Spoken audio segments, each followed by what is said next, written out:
कहा जाता है कि नीलावंती ग्रंथ की मदद से मनुष्य विश्व के हर जीव की बात समझ सकता था, जिसके आधार पर वह दुनिया के कई रहस्यों को जान पाता।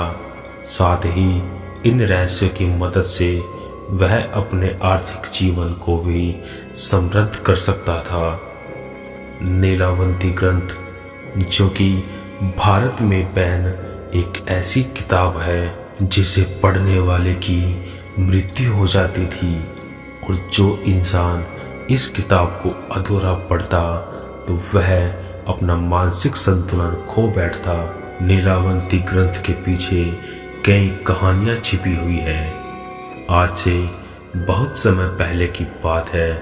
एक छोटे से गांव में एक आदमी था जिसकी पत्नी और एक छोटी बच्ची थी। जब वह बच्ची 5 वर्ष की हुई तब उसकी माँ ये दुनिया छोड़कर चली गई। इस छोटी सी बच्ची का नाम था नीलावंती। नीलावंती की माँ के जाने के बाद उसके पिता ने वह गांव छोड़कर दूसरे गांव में जाकर रहने लगे। नीलावंती के पिता को आयुर्वेद का बहुत ज्ञान था। साथ ही नीलावंती अपने पिता से आयुर्वेद का ज्ञान प्राप्त करती थी। नीलावंती की एक और खासियत थी कि वह पेड़ पौधे, जानवर और पक्षियों की भाषा समझती थी। यही नहीं, नीलावंती के स्वप्न में शैतान भी आते थे और उसे जमीन के नीचे छिपे हुए धन के बारे में बताते। लेकिन नीलावंती के अंदर उसके पिता के अच्छे संस्कार थे, इसलिए वह सब कुछ जानते हुए भी धन को खोदकर नहीं निकालती थी। पीपल के पत्तों पर बनाई गई किताब पर नीलावंती को पेड़ पौधे और शैतान जो मंत्र देते थे वहां पर वह सब लिख लेती थी। जब नीलावंती 22 वर्ष की हो गई तो उसके स्वप्न में आने वाले भूत प्रेत सच में आने लगे। बाद में नीलावंती को पता चला कि वह एक श्रापित यक्षिणी है और इसलिए वह उस दुनिया में नहीं जा सकती जहां उसे होना चाहिए। उसने यह सब अपने पिता को बताया। नीलावंती के पिता पर उसकी बातें सुनी और उसे बताते कहा कि अगर वह इस दुनिया की नहीं है और एक श्राप के कारण आई है और इस दुनिया में फंसी हुई है तो वह अपनी इच्छा से कहीं भी जा सकती है। फिर नीलावंती उस गांव से चली गई और चलते हुए रास्ते में एक व्यापारी से मिली। नीलावंती ने उस व्यापारी को कहा कि मुझे दूसरे गांव में जाना है, क्योंकि नीलावंती को एक अच्छी आत्मा ने कहा था कि 35 मील दूर एक दूसरा गांव है जहां एक बरगद का पेड़ है। वहां पर तुम्हें अपने रक्त के साथ पशु पक्षियों की बलि देनी होगी। इसी बात को ध्यान में रखते हुए नीलावंती उस व्यापारी से उस गांव में चलने के लिए कहती है। व्यापारी नीलावंती को देखकर मंत्रमुग्ध हो जाता है और कहता है कि मैं तुम्हें उस गांव में छोड़ दूंगा, लेकिन बदले में तुम्हें मुझसे शादी करनी होगी। नीलावंती कहती है कि मुझे मंजूर है, लेकिन मेरी एक शर्त है कि मैं रात को तुम्हारे साथ नहीं रहूंगी। नीलावंती ने यह सब मुस्कुराते हुए कहा और साथ ही कहा कि मैं क्या कर रही हूँ और क्या करने जा रही हूँ, तुम मुझसे कोई भी सवाल नहीं करोगे। व्यापारी ने हाँ कर दी और कहा कि मैं तुम्हारी हर बात से सहमत हूँ। व्यापारी नीलावंती को अपनी बैलगाड़ी पर बिठाकर उस गांव में ले गया। फिर नीलावंती ने शर्तों के अनुसार उस व्यापारी से विवाह कर लिया। नीलावंती हर रात बरगद के पेड़ के नीचे जाती और वहां अपना रक्त और पशु पक्षियों की बलि चढ़ाती। उस गांव के कुछ लोगों ने एक रात नीलावंती को पशु पक्षियों को मारते हुए देखा। जब वह तंत्र मंत्र उस बरगद के पेड़ के नीचे कर रही थी तो उस व्यापारी को जाकर सब कुछ बता दिया। व्यापारी भी नीलावंती को अगली रात अपने समय पर तंत्र साधना करते हुए देखता है। अगले दिन नीलावंती के सपने में शैतान आता है और बताता है कि नीलावंती, कल जब तुम तंत्र साधना करने के लिए बरगद के पेड़ के नीचे जाओगी तो बरगद के पेड़ के बगल में बहने वाली नदी में एक लाश बहती हुई दिखाई देगी। उस लाश के गले में एक ताबीज होगा जिसे तुम्हें खोलना होगा। ताबीज को गले से निकालने के बाद उसी नदी में एक नाव पर सवार आदमी मिलेगा। तुम्हें ताबीज को उस आदमी को देना होगा जो तुम्हें दूसरी दुनिया में जाने में मदद करेगा। उस शैतान ने नीलावंती को बताया कि उसे अपनी दुनिया में वापस लौटने का एकमात्र यही मौका मिलेगा, दूसरा नहीं मिलेगा। नीलावंती अगले दिन बहुत खुश हुई और रात को बरगद के पेड़ के नीचे चली गई।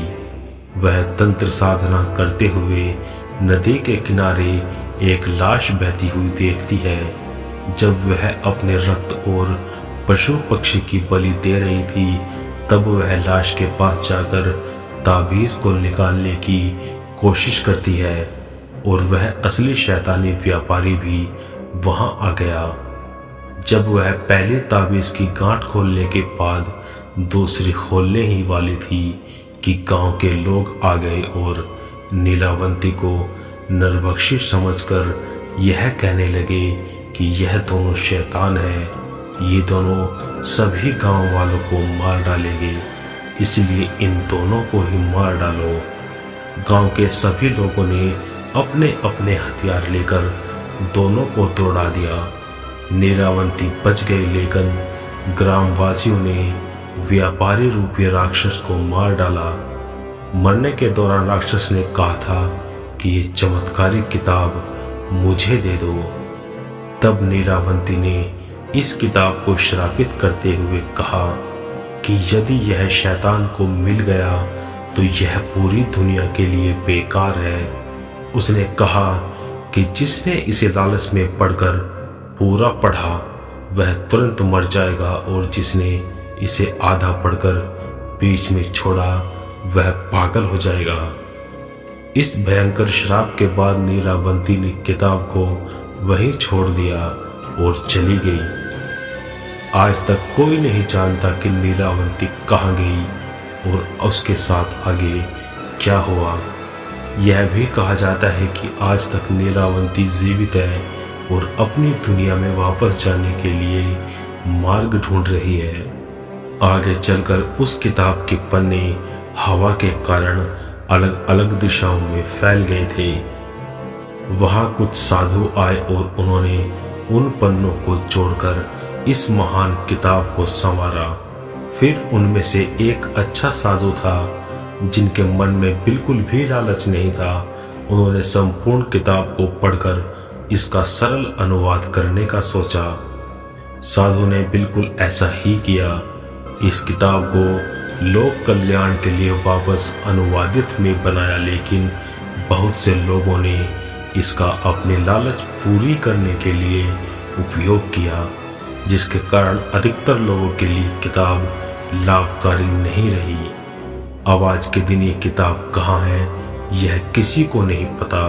कहा जाता है कि नीलावंती ग्रंथ की मदद से मनुष्य विश्व के हर जीव की बात समझ सकता था, जिसके आधार पर वह दुनिया के कई रहस्यों को जान पाता। साथ ही इन रहस्यों की मदद से वह अपने आर्थिक जीवन को भी समृद्ध कर सकता था।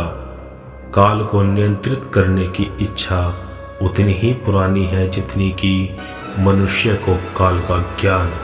जब से मनुष्य ने काल के रहस्य को समझा तब से वह उसके साथ चलने की इच्छा पाले हुए है। समय या काल वास्तव में बहुत जटिल है, क्योंकि इसे इतिहास बदल जाता है। लेकिन यह सच है कि अगर आप ऐसा कर सकते हैं तो आप ऐसा नहीं कर पाएंगे, क्योंकि जब आप समय में पीछे जाते हैं तो कुछ घटनाओं को बदलते हैं तो पूरा इतिहास बदल जाएगा और आप भी बदल जाएंगे। मतलब आप इतिहास बदलने के लिए गए, ये परिस्थिति ही पैदा नहीं होगी। इसका सीधा अर्थ है कि अगर आपने समय नहीं बदला तो इतिहास वैसा ही रहेगा। इसी स्थान पर उस ग्रंथ का उद्घाटन होता है। लोग समय बदलने के बारे में सोचते हैं। किताब पाठक को समय बदलने का साहस देती है। उसे अधिकार मिलता है कि वह दूसरों का इतिहास बदल सकता है। यह सब सुना गया है। अब तक किसी ने उस ग्रंथ को अपनी आंखों से नहीं देखा है, सिर्फ उसका नाम और उसके कारनामे सुने हैं। महाराष्ट्र के किसी भी गांव में आप किसी बूढ़े से पूछेंगे तो वह आपको उस ग्रंथ के बारे में बता देंगे, लेकिन चेतावनी देंगे कि उसे पढ़ने से पढ़ने वाले का वंश नष्ट हो जाएगा। मुख्य बात यह है कि यह ग्रंथ पढ़ने से पाठक पशुओं की भाषा समझने लगता है।